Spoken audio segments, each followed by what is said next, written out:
Muito bem.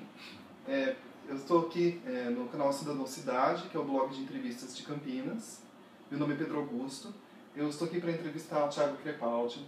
Ele é coordenador de comunicação da Associação da LGBT de Campinas, a qual ele vai falar sobre o que se trata também. Muito obrigado pela sua presença, é muito importante a sua presença para você trazer o seu olhar a respeito dessas questões, dessa série de vídeos que eu pretendo fazer para o blog, que são os desdobramentos da homofobia. Né? Melhor dizendo, a homofobia e os seus desdobramentos na sociedade. Muito obrigado pela sua presença. E você poderia falar sobre a sua formação, a sua militância e o trabalho que desenvolve na organização da Parada do Orgulho LGBT de Campinas? Certo. Bom, Pedro, eu já agradeço também, depois de tanto tempo a gente tentando marcar e remarcando a entrevista, enfim, surgiu. Eu acho o seu blog muito importante, eu não assisti todos os vídeos, como eu te disse, mas a maioria eu já assisti deles. É fantástico, é bom, parabéns por promover esse debate de uma forma que foge à tradicionalidade da coisa. Eu acho muito bacana. Parabéns pelo trabalho e que continue com o sucesso que está cada vez maior. Bom, da minha formação enquanto pessoa, eu trabalho com assessoria cerimonial na Coordenadoria de Desenvolvimento Cultural da Unicamp. Sou da universidade já há 7 anos, quase. E da minha formação enquanto militante, ela é muito recente mesmo. Há alguns anos, uma grande amiga, a Lúcia, ela tinha o sonho de formar uma associação em Campinas, que não existia de fato, uma associação LGBT, e ela me chamou para fazer parte. Na ocasião, eu relutei, eu quis e não quis, e fiquei mais na minha, e isso ficou em banho-maria por bastante tempo. Tivemos várias conversas a respeito e ela foi me instigando a querer. Então, eu digo que ela é a grande responsável pela minha paixão pela causa LGBT hoje, a Lúcia. Até que eu topei e quis me envolver. E fui aprendendo o que é de fato ser militante, né? O que é ser um gay para a sociedade, fora das baladas, dos bares e das festas, que é o que tem demais aí no mundo LGBT. E passei a me envolver. Então a minha militância ela é bem recente. Ela tem uma base ainda em formação. Eu não me considero, então, algo experiente na causa. Eu vou aprendendo com grandes nomes que estão aí na militância LGBT de Campinas e fora da cidade, que eu tenho contato, que eu converso, que eu vou aprendendo, que eu marco bate-papo, reuniões e entrevistas e por aí vai. Então a minha militância ela é bem recente. Meu envolvimento com essa causa LGBT vem de uns 4 anos para cá. E é só há cerca de 2 anos dentro da comissão da Parada. Apesar de eu já ter me envolvido com outras questões sociais, mas sempre ligada à arte e cultura, né, especialmente o teatro. Mas a causa LGBT ela é bem recente. A causa social já desde 2002 que eu me envolvo, mas a LGBT é bem recente. E como que foi que aconteceu de surgir? Por que de repente da causa social você abraçou essa causa? Como foi? Então, eu sempre vivi essa questão social, como eu te disse, fazendo trabalhos na periferia, em instituições religiosas, a Cidade dos Meninos, a Fundação Casa, a Antiga FEBEM, sempre com teatro. E pouco me envolvi com a causa LGBT, eu pouco conhecia. E eu acho que eu demorei para conhecer porque eu sou privilegiado. Eu sou homem, eu sou branco e meu único pecado social é ser gay. Então eu não senti muito o que era a homofobia. Então por isso que eu acredito que eu demorei para voltar os meus olhos para a causa LGBT. Porque eu faço parte do privilégio da sigla. Então demorei para voltar meus olhos e enxergar o outro em relação à homofobia e à transfobia. Eu enxergava o outro, que é o pobre, que não tem acesso à educação, que não tem acesso à moradia, que não tem acesso à saúde, e era com isso que eu me envolvia, só com essas causas. E quando a Lúcia me instigou a fazer parte, ela apertou algum botão em mim que falou: Thiago, vai ver a respeito. Que o bicho está pegando e a gente quer que pessoas se envolvam nisso. E foi aí que eu comecei a abrir as portas do mundo gay que eu vivia para aprender realmente, de fato, o que era a sociedade LGBT dentro de uma sociedade tradicional. Aí eu comecei a enxergar o caos que era, igual eu enxergava o caos na periferia. que era onde eu ia e fazia parte e tentava fazer algum tipo de diferença. Então aquilo sempre para mim foi algo que fazia parte de mim, mas a paixão, a essência foi pela causa LGBT. Então hoje os projetos que eu já fiz parte, sociais ligados à periferia, hoje eu acompanho e apoio de certa forma, mas eu voltei todos os meus esforços para a causa LGBT. Foi o que despertou a paixão, assim, essa amiga instigar e eu querer sair, como eu disse, desse meu mundo privilegiado de um homem branco e ir para lá conhecer realmente quem apanha com a homofobia, a transfobia. Qual é a história da parada do orgulho LGBT, mais conhecida como Parada Gay? Muito parada gay. É algo que a gente tem tentado quebrar ao longo dos últimos anos, né? Que é a parada LGBT. Tem gente que pega e fala assim, mas gay, né, você pode usar para todo mundo. Até pode usar para todo mundo, mas a gente quer a questão da representatividade. De o outro olhar e se sentir representado naquilo. Por isso que a gente está forçando a coisa da parada LGBT mesmo. E Campinas, ela tem um histórico, Pedro, de militância LGBT de mais de 20 anos. Campinas, ela vem lutando há mais de 2 décadas, de certa forma, contra a homofobia e a transfobia, que hoje a gente chama de LGBTfobia, para tentar contemplar todas as vertentes do que é o preconceito e discriminação.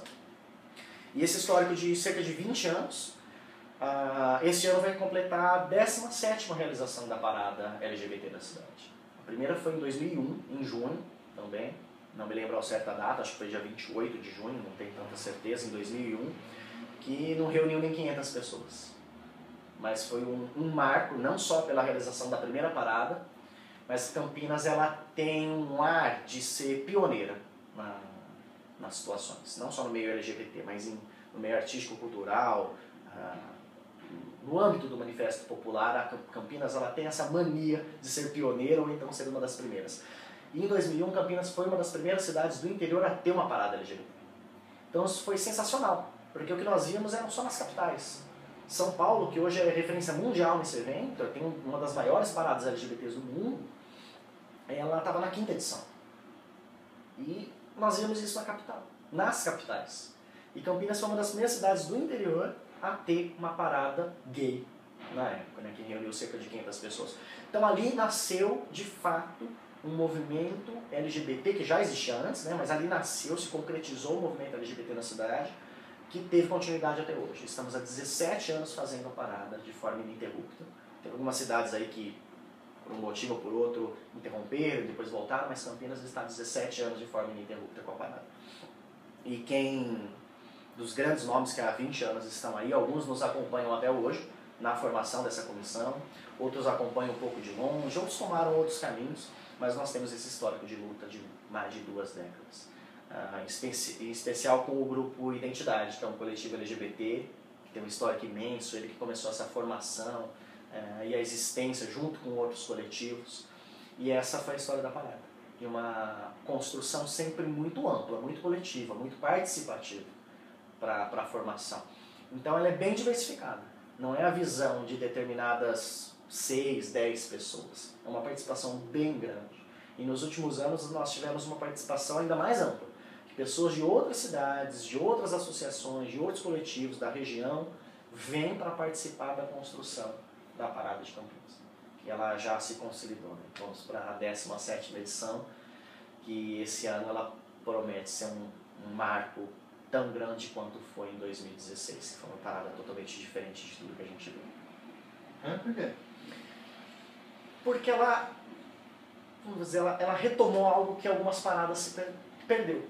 Parada é um manifesto popular, é para comemorar e colorir a cidade, é para dizer para a sociedade como um todo, tradicional ou não, que o cidadão LGBT está ali. Né? Aquele seu vizinho, que o homofóbico ele olha, acha super gente boa, cumprimenta, conversa, é para que esse cara veja que ele é gay. E que não é porque ele descobriu com aquele vizinho dele, que ele sempre teve contato e sempre teve certa familiaridade, não é porque ele descobriu que aquele vizinho é gay ou que aquela vizinha é lésbica, que o mundo acabou. Então a parada ela serve para isso, para mostrar para a sociedade que aquele frentista que te atende no posto, aquele atendente da farmácia, aquela caixa do supermercado, que você gosta tanto, você vê que ele é um gay, é uma lésbica, é um transexual, é um bissexual, E você tem que enxergar aquela pessoa da mesma forma. Não muda nada na sua vida. Então a parada ela serve para isso, para dar visibilidade social. Tanto que chama a atenção da mídia, das marcas, do poder público, e a parada serve para isso. Só que ao longo dos anos a parada ela se tornou um carnaval LGBT. Ela perdeu o ar de visibilidade, de militância. Né? Nada impede que seja uma festa, eu adoro essa festa, eu sou festeiro, não tem jeito, continuo sendo festeiro. E não tem por que perder esse ar de comemoração, de festa. Mas também não pode perder o viés que fez com que a parada nascesse, que é a da militância, de um momento de luta, um momento de mostrar para a sociedade que a gente está ali não só para comemorar o que a gente já conquistou, mas para continuar na conquista. E no ano passado, ao longo dos 15 anos anteriores, nós sempre tivemos, com altos e baixos, apoio do poder público. Algumas prefeituras mais conservadoras, outras menos, mas nós sempre tivemos o apoio da Prefeitura Municipal de Campinas. Isso as secretarias, em especial a Secretaria de Cidadania, de Cultura e as diversas vertentes, dependendo da gestão, claro. Mas ano passado, nós tivemos uma surpresa às vésperas da parada, que a Prefeitura Municipal de Campinas retirou todo o apoio para a realização do evento. Foi uma solicitação da Polícia Militar do Estado de São Paulo, que a Prefeitura retirasse o apoio, porque eles não identificaram uma organização efetiva naquela parada, eles não identificaram um responsável, então eles temeram, a justificativa deles é que eles temiam a realização do evento, e eles, não sei se eu vou usar o termo certo, mas aconselharam, sugeriram para a Prefeitura Municipal de Campinas que retirasse o apoio e a Prefeitura acatou. Houve até certas conversas de que o Ministério Público ele proibiu a realização da parada, mas não chegou a ponto da proibição da realização do evento. Nós tivemos um acompanhamento jurídico, não fomos proibidos, nós poderíamos ir às ruas, só que iríamos sem o apoio da Prefeitura. E foi o que nós fizemos. Então, de tudo que aconteceu na 16ª parada do Orgulho LGBT de Campinas, nada foi com o apoio do Poder Público. Teve ali o essencial, aquilo que é obrigatório para eventos que são em solo público. O policiamento, o acompanhamento da INDEC, que, nossa, foi fantástico conosco, a INDEC nos ajudou muito mesmo, no bloqueio parcial e às vezes total das vias do centro da cidade, só que sem um apoio nenhum do Poder Público. Então o palco que nós teríamos, a infraestrutura de iluminação, de som, a segurança em si, os gradis, os banheiros químicos, a guarda municipal, o alvará de um engenheiro com a prefeitura para poder termos o palco, enfim, tudo que a prefeitura nos daria, nós não tivemos. Os trios elétricos, que sempre a Secretaria de Saúde, nos últimos anos, tem nos apoiado com o trio elétrico do Poder Público para a nossa comissão, tudo nos foi tirado. E isso não nos calou. Nós, da comissão, que nas últimas reuniões nós chegávamos a mais de 70 pessoas para decidirmos como seria o molde da parada, uma coisa bem ampla, participativa, sensacional, nós não nos calamos. Então a gente pegou e falou assim, poxa, aquele glamour, aquela festa toda, aquele colorido, não vamos ter. Os shows das bandas, das drags, dos apresentadores, do padrinho, da madrinha da parada, não vai ter. Aquele glamour do trio, não vai ter. Mas a gente vai pra rua. Tanto que em relação à 15ª parada e agora a 16ª ano passado, nós tivemos uma queda de público. Porque muitas pessoas vêm porque é a festa. E como saiu na mídia e nas redes sociais de que a parada perdeu o apoio da prefeitura, muitos entenderam que não ia ter parada. Então nós tivemos uma queda grande de público em relação a 2015 e 2014 também. Então a parada ela tomou uma característica militante. Teve a festa, nós conseguimos o apoio de trios elétricos, conseguimos colocar trios na rua, que é o que chama a atenção mesmo, faz barulho na cidade, movimento cidadão, mas a parada ela tomou esse grau, esse viés mais militante. De, mesmo sem o apoio, a gente vai para a rua, assim, nada vai nos impedir. Porque a documentação a gente tinha. Nós já tínhamos encaminhado todos os ofícios a todos os órgãos competentes para isso. Então, nada nos impedia de ir para a rua. E o que nos motivou foi realmente a militância. De mostrar de que a gente não precisa do glamour da parada. A parada ela existe. E foi o que a gente fez. Ela existiu. E foi sensacional. Algumas críticas que são feitas em relação à parada é que existe muita expressão de sexualidade de forma explícita em vias públicas. Porém, o mesmo ocorre em festas como o carnaval ou as micaretas, né, por exemplo. Você acha que isso é um dos exemplos de que existem dois pesos e duas medidas quando se trata do julgamento que existe em relação a um evento LGBT? Pedro, isso é um dos exemplos que a gente pode utilizar de o quanto a sociedade ela é de fato machista. Pô, Thiago, o tema aqui é LGBT, não o feminismo. Mas a sociedade é machista. Por que eu falo isso?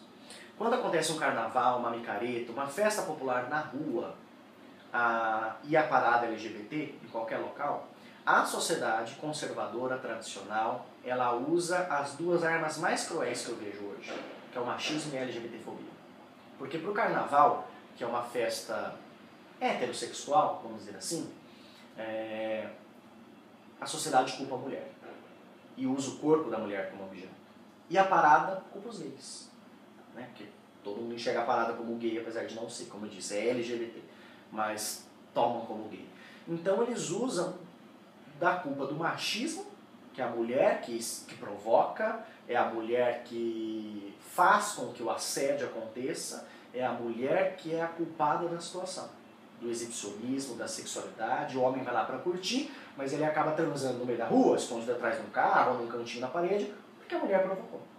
Né? Então, lançam mão dessa arma cruel que é o machismo. Do mesmo jeito, lançam mão dessa arma cruel que é a LGBTfobia. E por que eu falo que isso é um preconceito contra o universo LGBT, sim? Porque acontece da mesma forma como você disse no carnaval.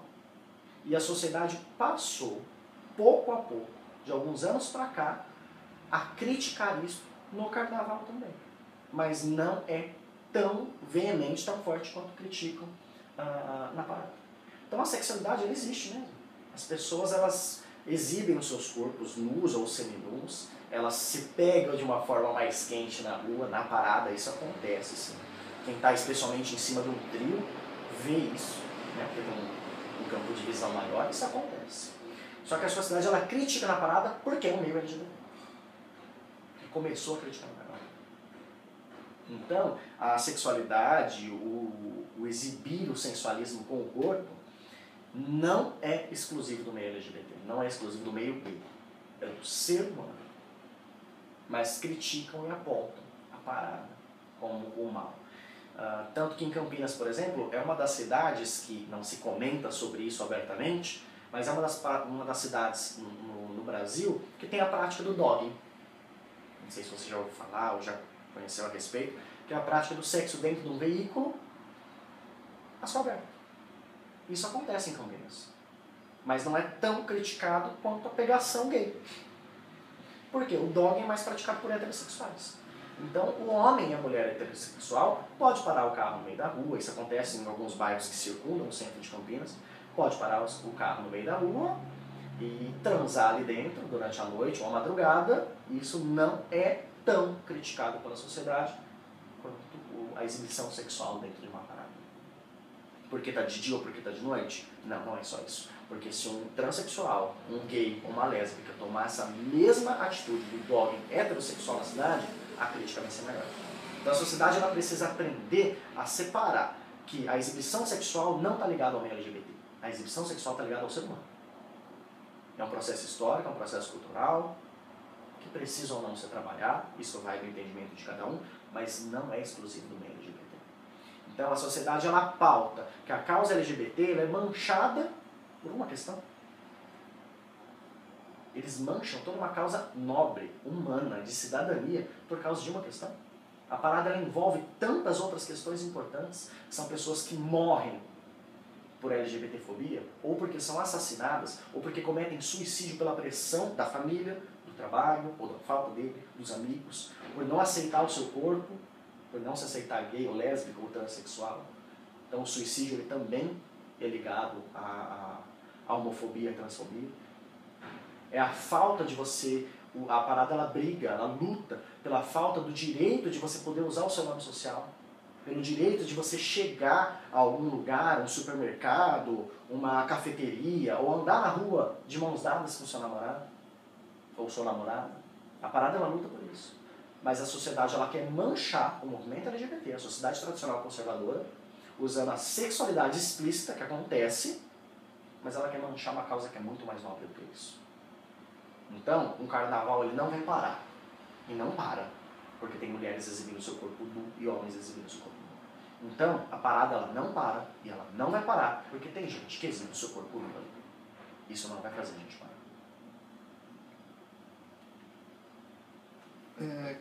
Quais são as principais dificuldades para a organização deste evento? Sabe aquelas perguntas que tem duas respostas? Essa tem duas. Pode falar as três, se quiser. Por que eu falo isso? Eu tenho a dificuldade que eu vejo enquanto ativista, organizador, e a dificuldade que eu vejo enquanto profissional de eventos, né, que eu trabalho com isso daí há bastante tempo. Então eu sinto duas dificuldades, enquanto militante e enquanto profissional de eventos. Desculpe. Enquanto... O que eu respondo primeiro?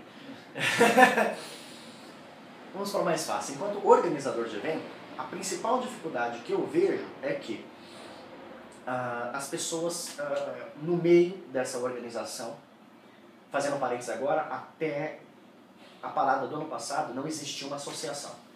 Era uma comissão organizadora do mês da diversidade. Primeiro foi uma comissão organizadora da parada e depois foi uma comissão organizadora do mês da diversidade, né, que é o mês de junho, em Campinas. Então, era um grupo de pessoas que se reunia, tem uma variação muito grande de participação, com representação de coletivos LGBT de Campinas e de outras cidades, cidadãos comuns, LGBT ou não, representantes de sindicatos, alguns que representam um partido ou então um coletivo político ou social vem participar com a gente também. Então, ela é uma comissão muito mista, muito ampla, participativa, é lindo de ver.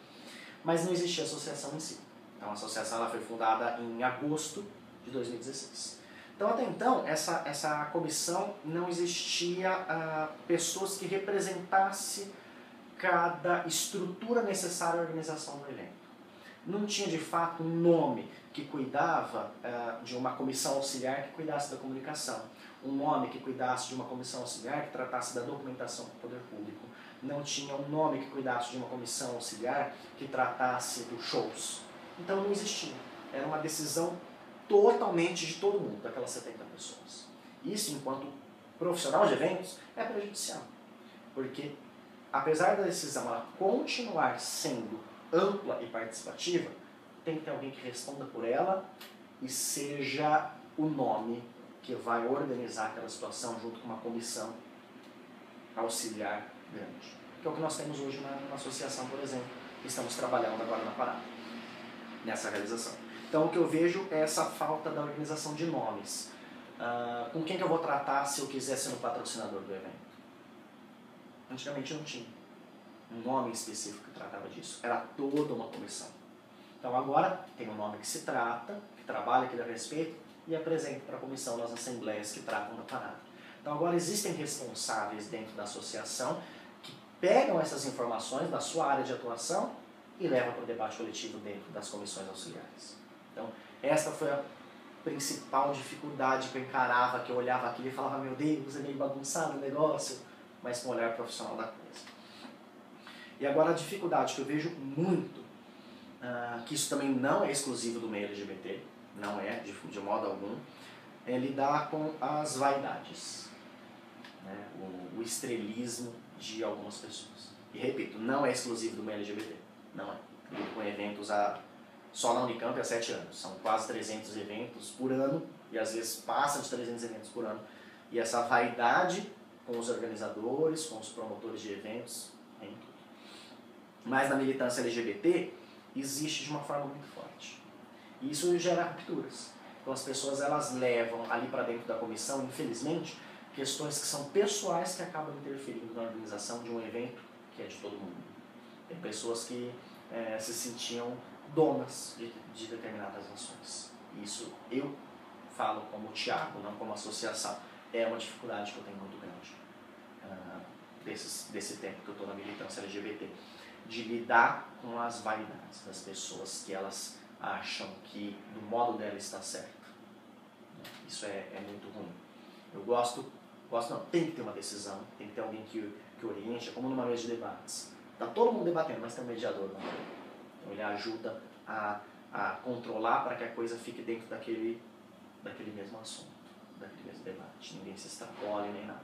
Então, tem que ter esses mediadores, esses nomes responsáveis, para que evite esse ego, esse estrelismo, essa imposição de vaidade, para que as coisas elas fluam de uma forma melhor e realmente seja participativo. E não que eu impere a minha voz para que o meu grupo, as pessoas que fazem parte do meu grupo, sejam as mais perfeitamente envolvidas. Não. Isso a gente enfrenta bastante. E também não é exclusivo de Campinas. Não é exclusivo. Desde quando eu comecei a trabalhar nessa comissão de Campinas e agora associação, eu comecei a ter contato com diversas outras do Brasil todo. Hoje mesmo eu converso semanalmente com pelo menos 17 representantes de 17 associações no estado de São Paulo, fora outros no Brasil. E eles têm essas dificuldades. Então não é algo que é de Campinas, é algo que precisa ser trabalhado no meio LGBT. Que as pessoas elas têm que ter consciência de que ninguém é dono da parada, que é o maior evento de uma associação. Ninguém é dono da parada. A sociedade é dona da parada. E a sociedade tem que ser ouvida para compor essa serviço aí.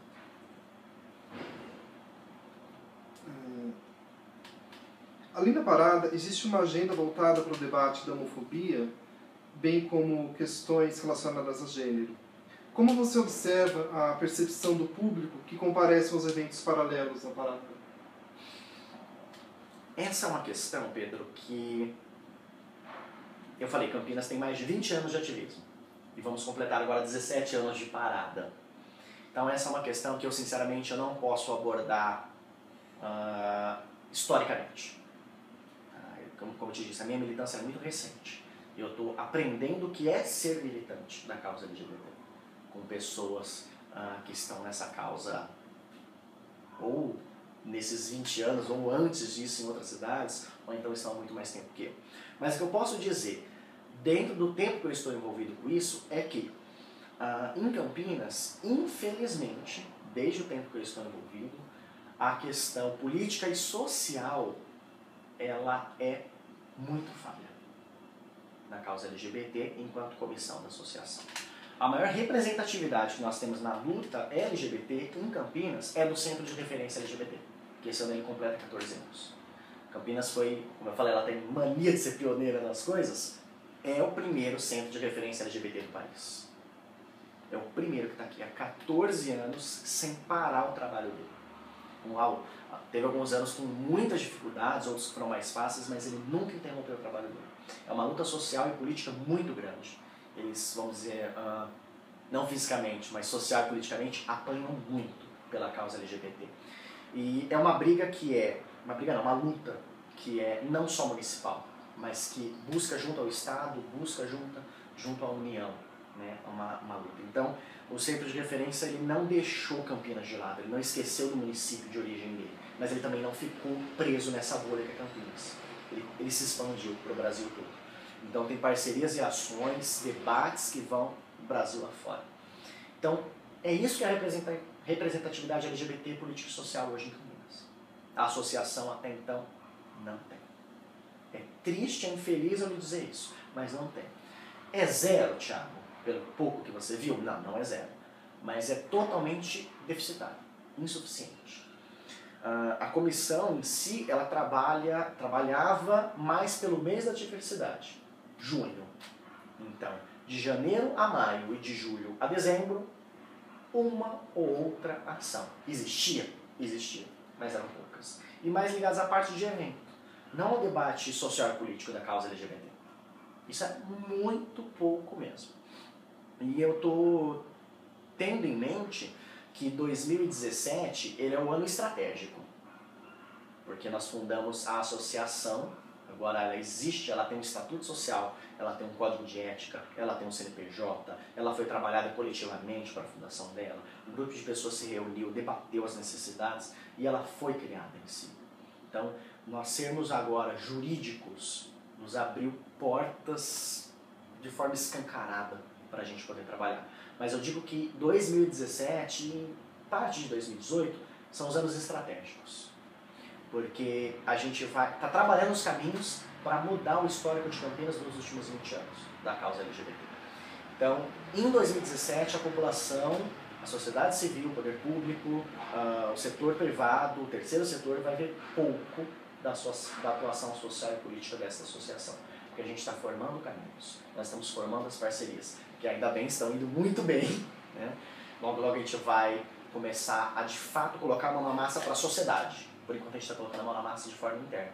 Para trabalhar essa questão de que vamos sair do quase zero para poder desenvolver um trabalho muito grande.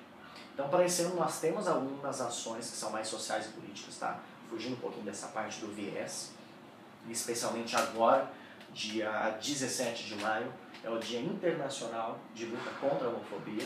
Nós vamos ter um evento que foge de toda a característica histórica de como foi a comissão. Logo, logo ele já vai estar no ar, já vai estar na mídia. E vai ser uma das primeiras ações da associação em si que foge desse viés de evento. Que a gente não vai perder. A gente tem muito o que comemorar, tem muito mais o que lutar, mas nós temos muito o que comemorar também. E você perguntou em relação à participação do público. É baixa, é pequena. Para esse tipo de evento, é. Quando você promove uma parada de festa, de comemoração, atrai muito mais o público. Como ele disse anteriormente, em 2016 a gente teve um déficit grande de público, porque a parada ela ficou mais militante. Então não é que as pessoas elas não se interessam pela militância, mas se interessam muito menos. Então é um desafio da comunidade LGBT, não só de Campinas, mas nacionalmente falando, de fazer com que as pessoas elas tenham consciência da sua cidadania. É uma educação cidadã. A pessoa saber que ela tem responsabilidade. Ela não precisa se envolver com a associação, ela não precisa se envolver com um partido político, ela não precisa fazer parte de um coletivo, mas ela tem uma responsabilidade de cidadania. Então, estamos trabalhando em 2017 internamente isso na associação, para levar para a sociedade essa educação social, junto ao que o CR vem fazendo, que é o Centro de Referência, nos últimos 13 anos e pouquinho, beirando 14 anos agora.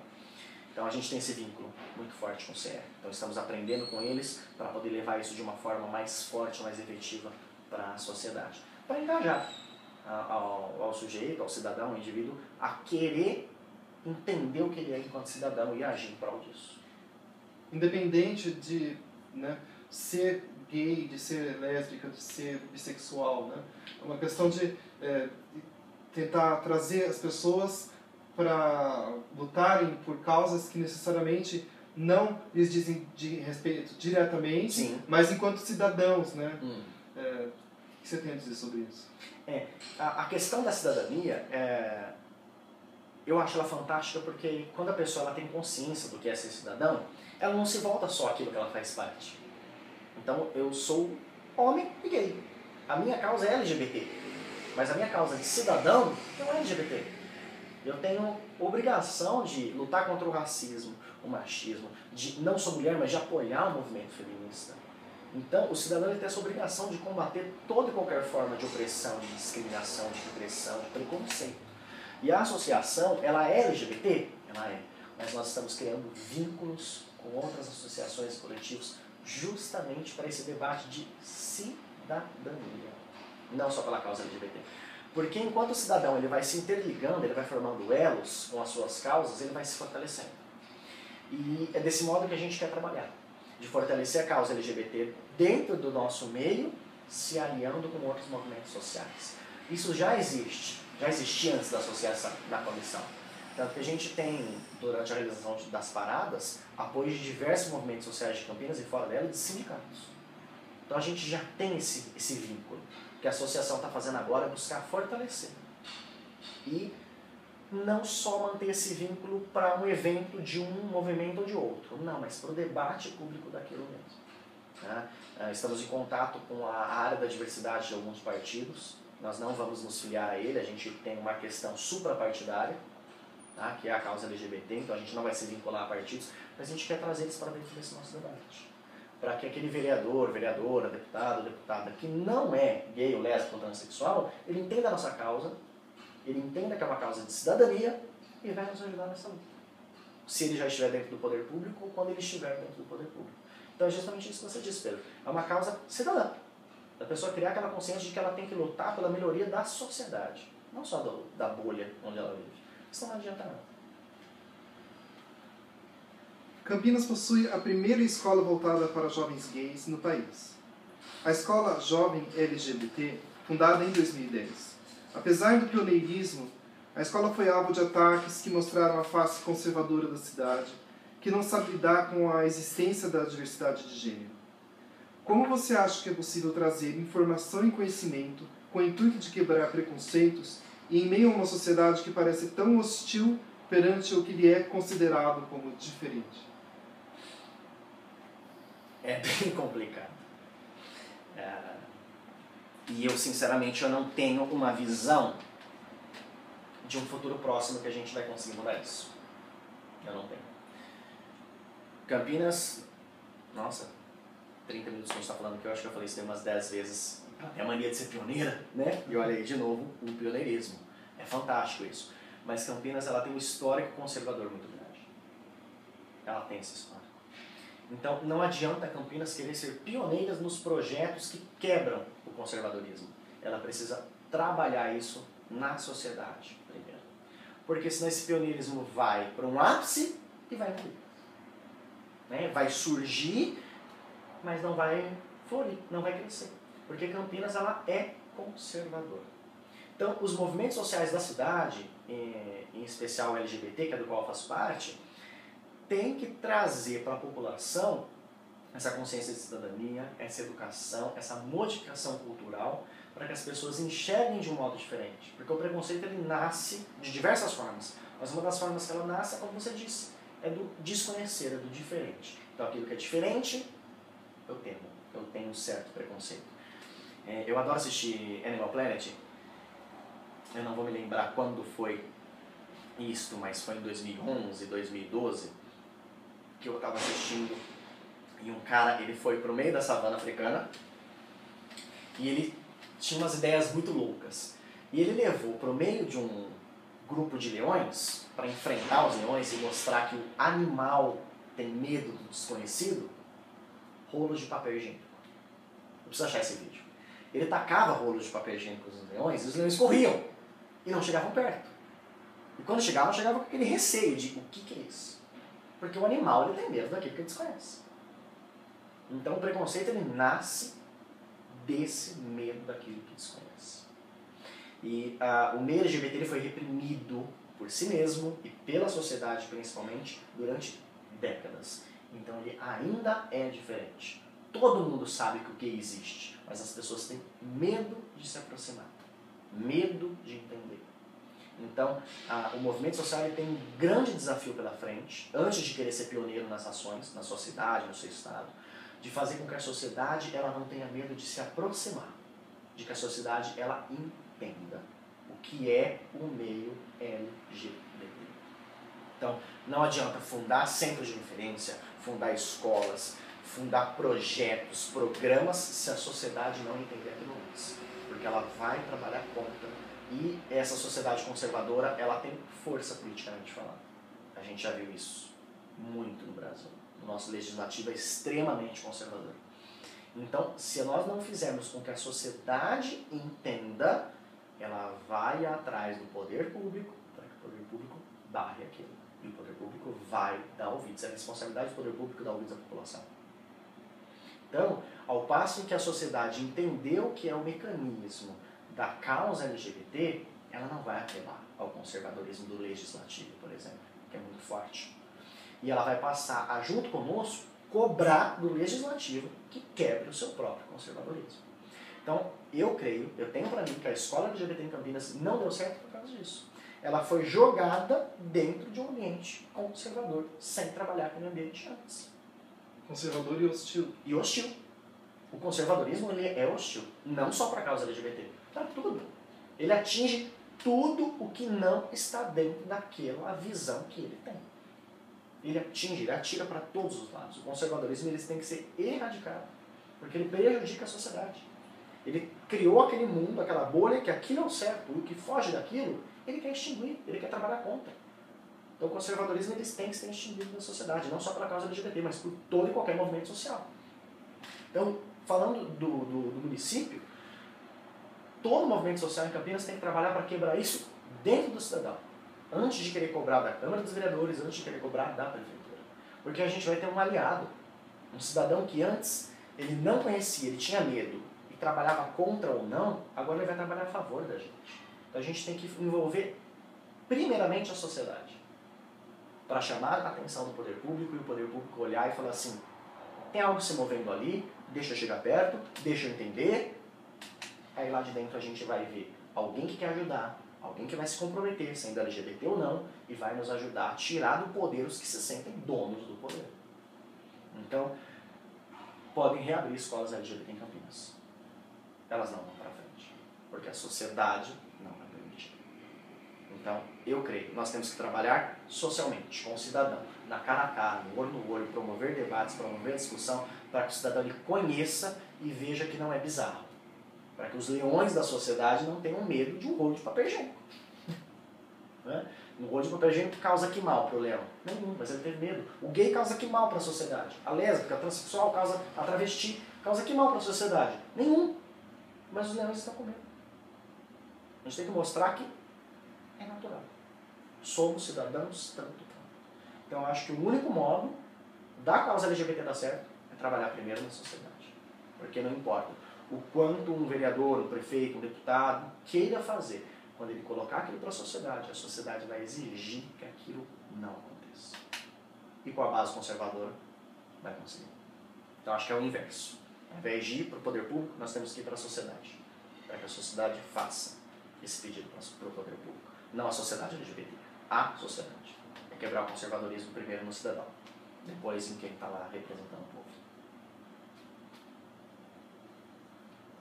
Qual a sua avaliação em relação ao material denominado Escola Sem Homofobia, que foi também denominado como Kit Gay, Kit né? Gay. Que foi produzido pelo Ministério da Cultura, mas vetado pela presidente representa Dilma Rousseff? Eu acho que cai nessa mesma... acredito que cai nessa mesma questão.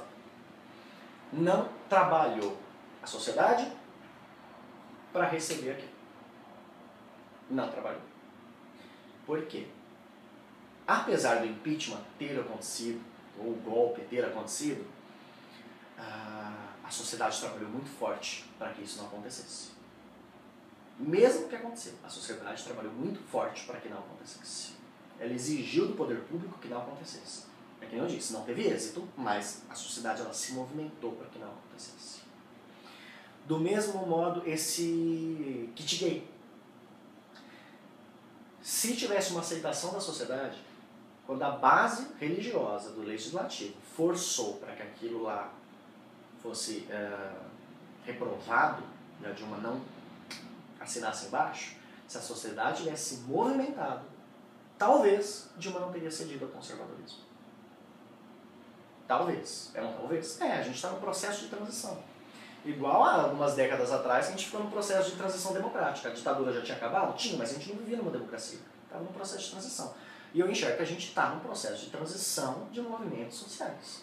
De uma visão de um movimento social que era antes para uma visão que agora está vindo. Isso está chocando a sociedade. Porque os movimentos sociais estão ganhando força para transformar a nossa nação. Desde o município para o estado e depois para a União. Então, se trabalhar na sociedade, e eu acredito que a sociedade ela tem força para derrubar a base conservadora. E uma coisa que eu discordo desse kit contra a homofobia é que eu acredito que ele colocou uma responsabilidade muito grande no professor. A escola ela não tem a responsabilidade de educar ao cidadão. Não é integralmente dela. A sociedade educa a própria sociedade. Dentro da casa, do seu vínculo com os amigos, do seu ambiente de trabalho. E esse kit eu acho que ele colocou a responsabilidade muito forte dentro da escola. Sem preparar o professor. Porque o professor ia ser atacado por outros professores, ia ser atacado por pais de alunos, ia ser atacado pelo conselho da escola, ia ser atacado por um município, que não ia deixar, como nós vimos recentemente, uma prefeitura que foi lá e tirou as páginas da apostila que tratava sobre homofobia e transfobia. Então jogou uma responsabilidade muito gigante nas costas do professor. Coisa que os coletivos e os movimentos sociais deveriam estar juntos. Então eu entendo que esse projeto ele foi muito bom, mas ele simplesmente pegou e falou assim, toma, trabalha aí. E não falou assim, vamos juntos. Faltou, vamos juntos. Faltou. Então foi uma responsabilidade muito grande. Então o projeto ele foi bem feito, mas não foi bem colocado. Faltou isso, porque senão ele estaria até hoje. Hoje a gente consegue esse kit pela internet, a Associação Brasileira LGBT disponibilizou, tá lá. O conteúdo da apostila, que é super didático, os vídeos. Inclusive tem um vídeo lá que eu acho muito bacana, que mostra uma história que foi real mesmo, né? Que foi uma dramaturgia de algo que aconteceu real, que foi o garoto que os pais foram chamados de forma emergencial, não sei se você assistiu o conteúdo desse vídeo, os pais dele foram chamados de forma emergencial na escola, vem pra cá agora. Eu não lembro se foi o pai, a mãe, ou se foi os dois, chegou lá, meu Deus, o que aconteceu? A gente colocou uma boneca na mochila do seu filho. E daí? E daí? Isso quer dizer que ele é gay? Sim ou não? E se for? E daí? Então, mostra uma história que foi real e que continua acontecendo. Mas não é responsabilidade do professor só lidar aquilo. Porque dentro da escola o professor pode aprender a lidar aquilo. Mas os pais?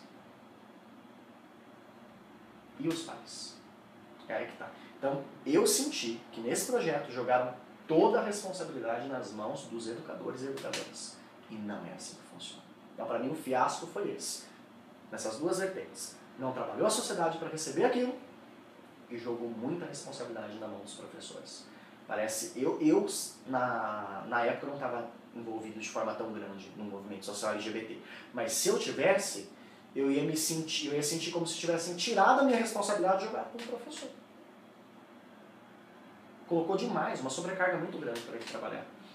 Então, esse projeto ele tem que ser revisto, ele tem que ser atualizado, porque foi em 2010, né?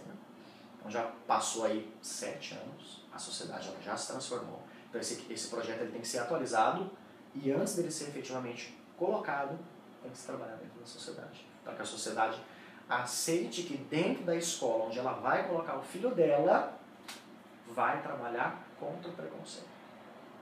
E hoje a palavra homofobia ela é muito mal vista. Você falou de homofobia, a sociedade conservadora vê de uma forma muito ruim. Parece que quer impor o mundo gay dentro da casa dela. Então não quer. Então, tem que mudar esse nome. É contra o preconceito, é contra a discriminação. E não tem que ser um kit que trate sobre homofobia e transfobia. Tem que ser um projeto que trate contra a discriminação. Porque não adianta nada um pai, uma mãe, um professor, uma professora trabalhar para que o filho não seja homofóbico ou transfóbico. E ele cresça uma criança ou adolescente racista.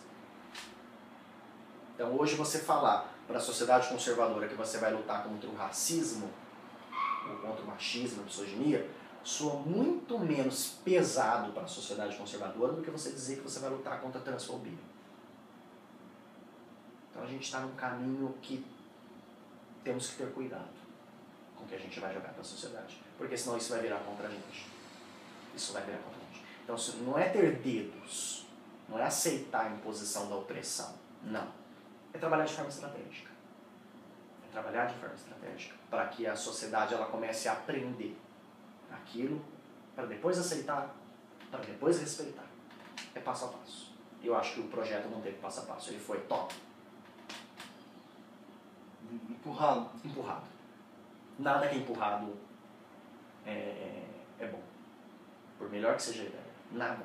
É você lutar contra a intolerância sendo intolerante.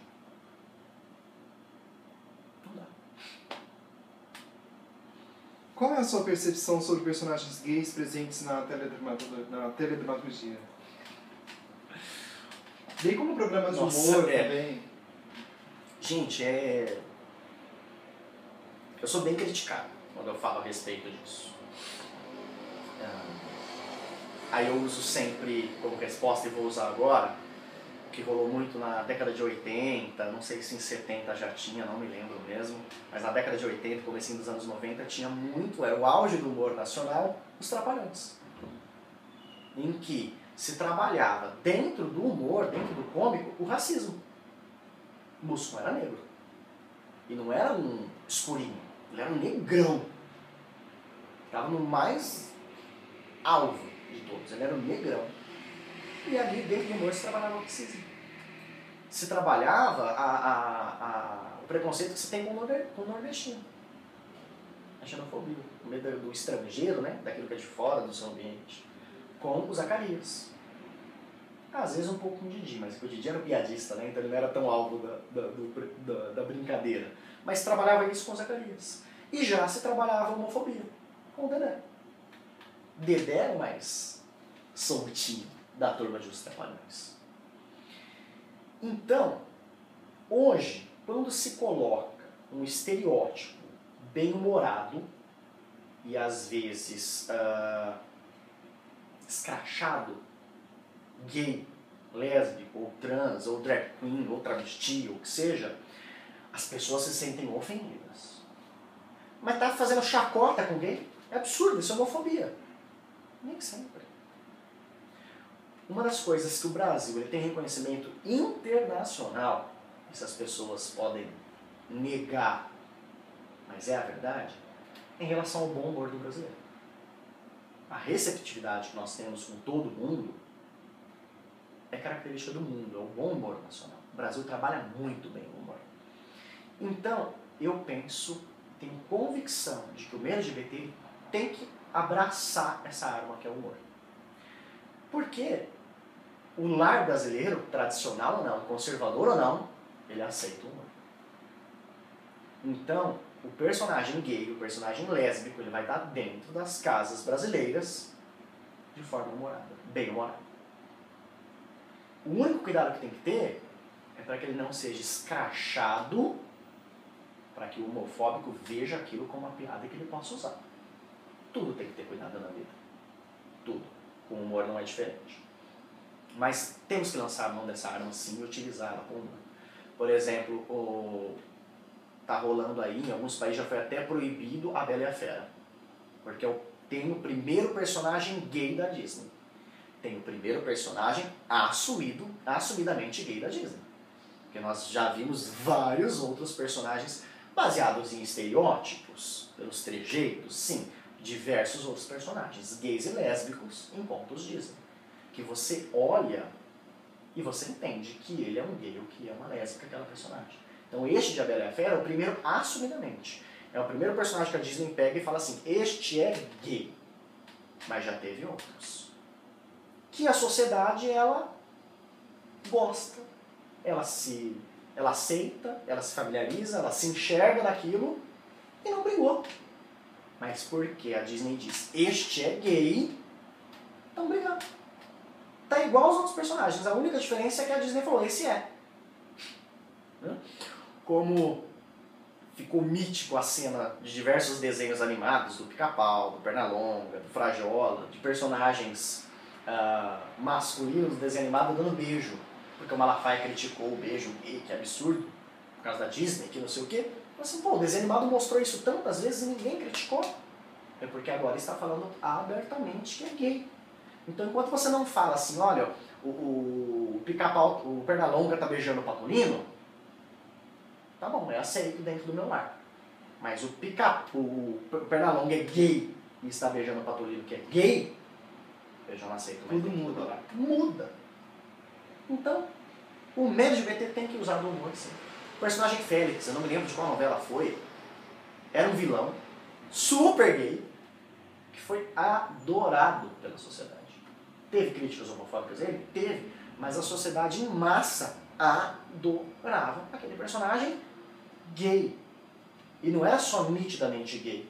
A Globo assumiu que ele era gay. Porque em outras novelas a gente viu um personagem gay ou lésbico, novamente estou dizendo por estereótipos, que eram aceitos. Então este, a Globo assumiu, ele é gay. E mesmo assim a sociedade, alguns não, mas em massa aceitou. Porque a sociedade ela aceita bem o humor. Então é uma arma que tem que ser lançada assim, tem que ser usada. Porque é um jeito, como eu disse, o cara que é homofóbico, ele acha o vizinho dele super bacana, já convidou para um café, tomou uma cerveja, cumprimenta no mercado, trata super bem. A partir do momento que ele descobre que o cara é gay, ele dá aquela quebra. Mas isso já instiga dentro dele. Ele pode continuar homofóbico, mas isso já instiga dentro dele. Ele fala assim, porra, o cara continua gente boa, continua educado, continua com um papo bacana, ele só é gay. O que isso tem a ver? É um jeito da gente invadir a sociedade conservadora. Então ela tem aquela personagem que ela se reconhece, ela vê aquilo, dane-se que ele é gay. Ele é engraçado, vou assistir. Então, eu acho fantástico, eu acho sensacional, eu acho que o movimento LGBT tem que abusar disso sim. Tem que abusar. Você não quer o gay dentro da sua casa? Mas se eu fizer engraçado, você topa. É isso. Só tomando cuidado, como eu disse, para que o humor ele não ofenda o grupo do qual ele está fazendo parte. E nem banalize Nem também. banalize. Porque aí ele deixa de ser humor. Ele deixa de ser humor. A piada ela tem que continuar no tom de piada. Para que ele não prejudique uma causa maior. Então tem que ter o cuidado? Tem, deve. É uma linha muito fina, é delicado isso. Mas tem que ser trabalhado. Não é porque é delicado que eu falo assim, não, então não vou pôr o gay, o lésbico, a travesti no humor. Tem que pôr sim. Eu gosto, eu acho sensacional. Ainda mais quando essas grandes empresas mundiais, que já estão nos lares das pessoas, na vida das pessoas, elas pegam e falam, vou pôr então. Porque já está dentro do lar. É mais difícil da pessoa tirar aquilo. Já está na vida dela, já está no convívio. Então é um jeito dela pouco a pouco ir aprendendo. Que não tem mal. A Bela e a Fera continua o mesmo conto. Não importa ter um personagem gay ali. O conto é a Bela e a Fera, continua o mesmo. Beleza, vou assistir. Eu acho fantástico, eu gosto. Você acha que através do crescimento do mercado com o chamado dinheiro cor-de-rosa e considerando o cenário de crise que vivemos, né, no cenário financeiro nacional, é possível que mais locais venham a ser amigáveis ao público LGBT? Assim, a pressão do mercado, assim como você falou, por exemplo, a pressão da televisão nos lares, porque não deixa de dizer isso é uma certa pressão. Sim. Você acha que também o mercado cor-de-rosa pode trabalhar ajudando o movimento LGBT a partir do momento que, por exemplo, com a parada, como você falou, né, para evitar, né, mas, a parada gay, ela movimenta em São Paulo 3 milhões de pessoas. Sim. Então, você acha que essa pressão pode ajudar? Muito. É outra coisa que eu sofro críticas. Porque, por exemplo, dizem assim, a Coca-Cola ela abraça determinada causa social, não pelo cunho social, não por querer ajudar. É porque a cada 100 mil que ela investe naquela causa social, ela ganha em propaganda, em merchandising, em marketing, e isso retorna em 1 milhão para ela. Ela não está preocupada na causa social, ela está preocupada no ganho financeiro dela. O problema da Coca. Eu quero 100 mil reais. Porque é um jeito que eu vejo de a marca abrir uma portinha minúscula para eu entrar e trabalhar a causa LGBT dentro dela. Não é se satisfazer só com o dinheiro de um patrocínio ou de querer abrir as portas do seu comércio para o dinheiro rosa.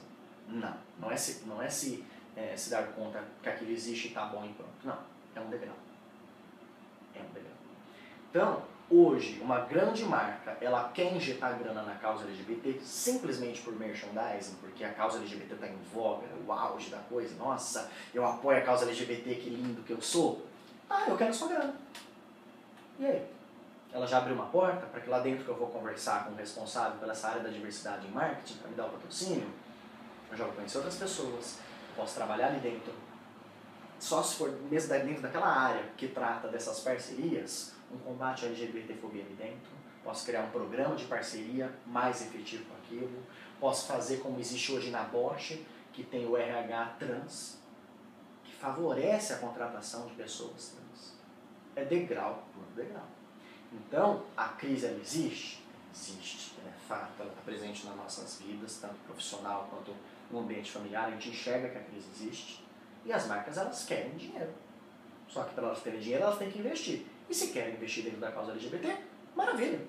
A conta da associação está aberta para isso. Vamos fazer uma parceria. Porque a gente quer entrar dentro dessas marcas. Principalmente dessas marcas que influenciam a sociedade. Então, todo mundo toma Coca-Cola. Faz mal pra caramba? Todo mundo toma Coca-Cola. Você compra a Coca-Cola mesmo sabendo que vai fazer mal. Mas você toma. Ela está dentro da sua casa. Então, é um jeito do meio LGBT estar dentro da casa da pessoa. Instiga a sociedade.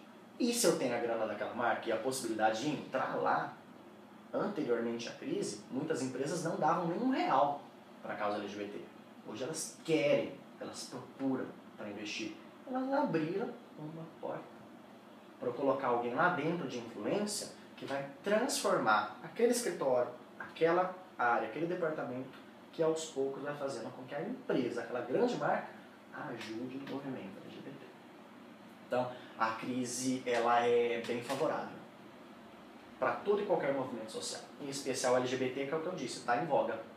Né? O racismo a gente vem trabalhando há muito tempo, o feminismo trabalhando há muito tempo. Tivemos avanços, mas ainda está um fiasco, porque a sociedade é uma desgraça. Sim. Mas a causa LGBT ela é mais recente. Ela é mais recente. Então hoje, o cara que é racista, ele engole a seco negro. Mas dificilmente o homofóbico engole a seco o viado que está perto dele. Então é isso que eu quero dizer. Então a causa LGBT está um pouco mais latente para o comércio, para a área da visibilidade da marca. Então tem que aproveitar assim. É um jeito, como eu disse, de conseguir adentrar dentro de uma grande empresa, dentro de uma marca. Porque o que muita gente critica, como eu falei, que eu sou criticado por isso, é que muita gente pega e fala assim, mas como que eu vou querer o apoio de uma marca que até o ano passado não fazia nada? Tá, até o ano passado não fazia nada. Conseguimos avançar, já despertamos o interesse dele, nem que for para ganhar dinheiro, em querer. Antes ele não tinha nem isso. Quantas marcas antes eu olhava e falava assim, porra, se eu abrir um produto pro público gay, eu vou ganhar grana, mas não quero. Ali a minha marca é o público gay. Hoje a empresa já pensa. É uma boa. Já abrimos uma porta.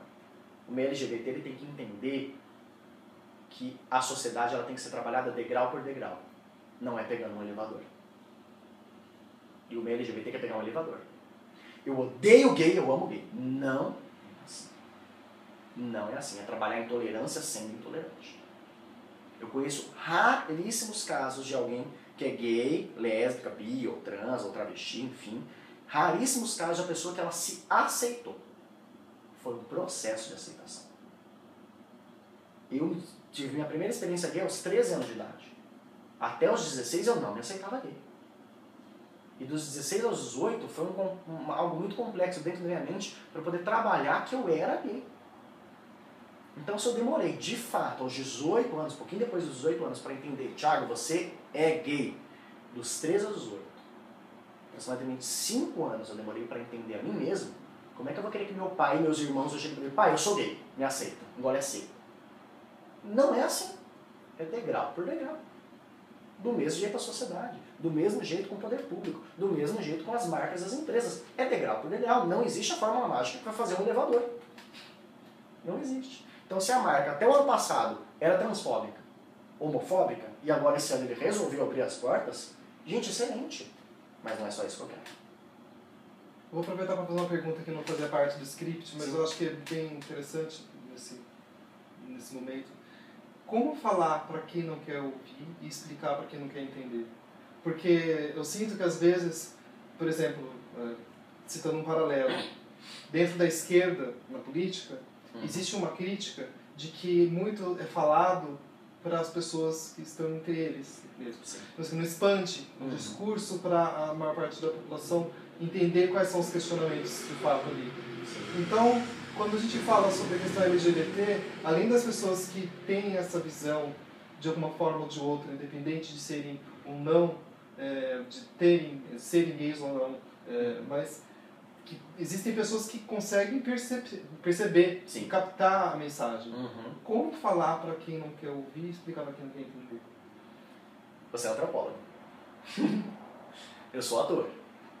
Trabalho muito. E como eu sou da área de comunicação, trabalho com eventos, mas sou da área de comunicação, tenho uma formação na parte de comunicação, trabalhei muito em entender o ser humano. A parte da psicologia mesmo, da coisa. Não sou formado em psicologia, nem vou me formar nisso, mas a parte da comunicação, da interpretação humana. E quem trabalha com comunicação, que é antropólogo, psicólogo, sabe disso. De como entender o lado humano. Então, como eu vou fazer você aceitar algo que eu sei que não aceita? Eu vou olhar isso a algo que lhe é familiar. Eu vou trabalhar de um jeito, não é mascarar, é conjunto. Eu não quero comprar sabonete Dove, não gosto. Mas espera eu aliar ele a um outro produto que eu gosto. Shampoo Dove eu adoro, sabonete eu acho uma porcaria. Espero fazer você comprar o meu shampoo, o meu condicionador, eu fazendo propaganda da Dove. A Dove não patrocina ainda a associação. Vamos falar com vocês, Dove. Mas espera. Você não vai jogar aquele sabonete fora. Você vai experimentar. Então, nós temos que usar de forma estratégica. É ser frio e calculista. Porque é assim que a sociedade evolui. Olha os casos que tivemos em Uberlândia. Alguém me corrige nos comentários do vídeo depois se estiver falando asneiras sobre a cidade. De que um assassino marcava encontros com gays pelo aplicativo para matar. Tivemos vários casos numa mesma cidade, que se eu não me engano foi Uberlândia. Me corrija. Foi estratégico. Desgraçado. Porque seria muito mais difícil ele invadir a casa de um gay, que ele sabe, o vizinho dele é gay, para matar. Mas através do aplicativo ele sabe. Ele foi estratégico. Ele invadiu o mundo gay que ele queria matar e conseguiu. Então, a sociedade conservadora, cruel, ela age de forma estratégica para boicotar. O conservadorismo nacional, quantas vezes eles se reúnem de forma estratégica, cruel, para barrar coisas dentro da Câmara, do Senado, do Congresso, da Assembleia, enfim. Nós temos que ser estratégicos. Então aquela pessoa que não quer ouvir sobre a causa LGBT, eu tenho que entender sobre o que ela quer ouvir. E eu colocar o assunto ali. Se eu colocar ali um seminário de debate sobre a causa LGBT, o homofóbico não vai. Mas o que eu vou fazer para atrair aquela pessoa? Para ela entender. Então, mais fácil do que eu atingir o homofóbico, eu atingir quem está ali no meio do caminho. Quem não é apoiador da causa LGBT, mas também não é homofóbico. Ele simplesmente não quer se envolver. É mais fácil do que atingir o homofóbico. É ele que eu vou atrair primeiro. Ele vai ser o meu canal para atingir outras pessoas. Ele vai ser um continuador da minha atividade. Ele pode não apoiar mais a causa, mas ele vai entender e já não vai ser mais contra. Ele vai ter uma opinião formada. E quando alguém falar contra um... Ah, aquele traveco ali deveria morrer. Opa. Peraí. Então, nós temos que trabalhar de forma estratégica. O LGBT, o movimento feminista, o movimento contra o racismo, ele tem que ser estratégico. Tem que ser, porque senão a gente não vai romper com esse preconceito nunca. Então, tem que atrair a pessoa com aquilo que ela gosta, para que ela entenda e lhe ouça. Por exemplo, seu gato, você tem uma gatinha ali. Você vai colocar o que aqui para ela comer? Uma folha de alface? Não, ela não vai vir nunca. Ah, uma latinha daqueles carninha para gatinho com cheirinho de atum, ela não vem. Ela vem. Você vai atrair. Você quer dar um remédio para sua gata? Ela precisa tomar um remédio. Ela vem? Não vem. Você vai atrair ela como? Você vai usar algo que ela gosta. Então nós temos que ser estratégicos. Temos que ser estratégicos.